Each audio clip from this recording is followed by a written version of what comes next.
तो चलो यार आज बात करते हैं रामायण के एपिसोड नंबर 166 की। यस फ्रेंड्स, अब विष्णु जी अपना सुदर्शन चक्र उनकी ओर चलाते हैं, लेकिन उस सुदर्शन चक्र से उनको लेस मात्र सती नहीं पहुंचती। उन मूर्खों ने इस विचार से कि विष्णु अब युद्ध के अंत की कामना करेंगे, उल्टा उन्हीं से वर मांगने को कहा।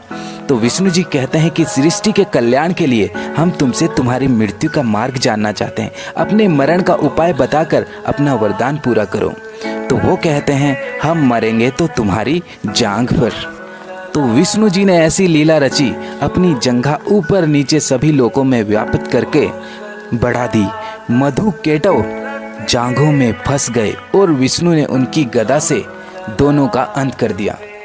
मधु का मैदा विशाल भूमि पर सर्वत्र फैल गया, इसीलिए ये पृथ्वी मैदिनी नाम से विभूषित हुई। अब केटव इस युग में अतिकाय है और मधु कुंभकर्ण था, इसीलिए अपने। तो चलो यार आज बात करते हैं रामायण के एपिसोड नंबर 167 की। यस फ्रेंड्स, तो विभीषण श्री राम को अतिकाय के बारे में पूरी जानकारी दे देते हैं और कहते हैं लक्ष्मण को अकेला युद्ध के लिए मत भेजो, वो बहुत ही वीर योद्धा है।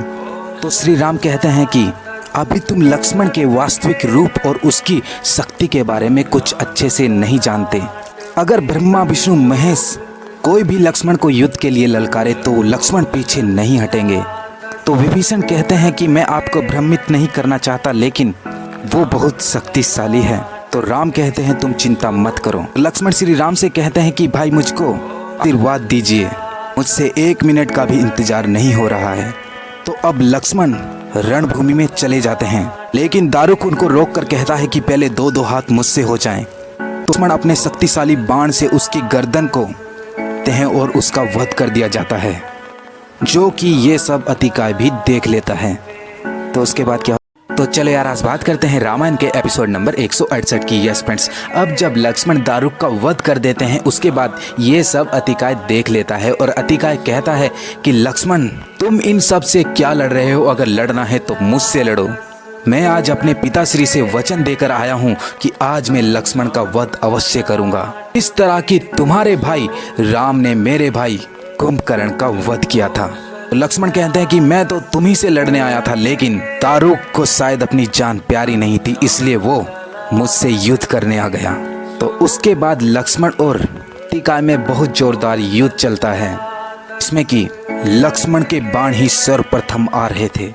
दूसरी ओर अंगद नरांतक का वध कर देते हैं और हनुमान जी देवांतक का वध कर देते हैं। और ये बात जब श्री राम को पता चलती है तो श्री राम कहते हैं अब तो हमें बस इंतजार है तो अतिकाय के वध का। यस फ्रेंड्स, तो चलो यार आज बात करते हैं रामायण के एपिसोड नंबर 169 की। यस फ्रेंड्स, अब हनुमान जी रावण के पुत्र तिरसरा का भी वध कर देते हैं और जामवंत इस खबर को श्री राम तक पहुंचा देते हैं।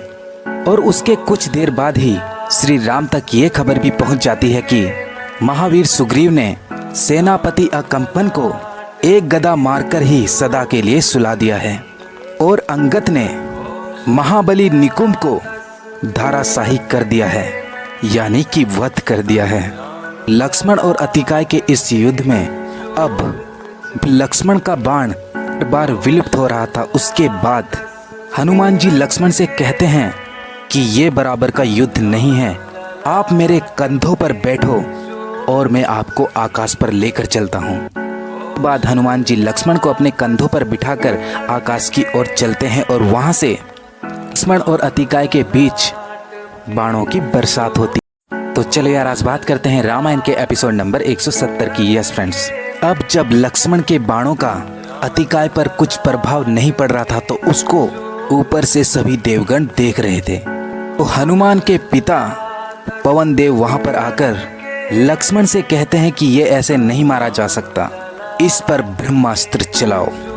तो लक्ष्मण जब ब्रह्मास्त्र चलाते हैं उसके बाद उस बाण से अतिकाय की मृत्यु हो जाती है, यानी अब लक्ष्मण जी अतिकाय का वध कर देते हैं और वापस श्री राम के पास आकर उनका आशीर्वाद लेते हैं। तो श्री राम अब उसे कहते हैं कि तुम व्यर्थ में ही चिंता कर रहे थे, मुझे अपने भाई लक्ष्मण पर पूर्ण विश्वास था, अतिकाय का वध अवश्य करेंगे। रावण की सारी सेना समाप्त हो जाती है। तो उसके बाद क्या होता है जानने के लिए मेरा नेक्स्ट एपिसोड जरूर देखना। Thank you.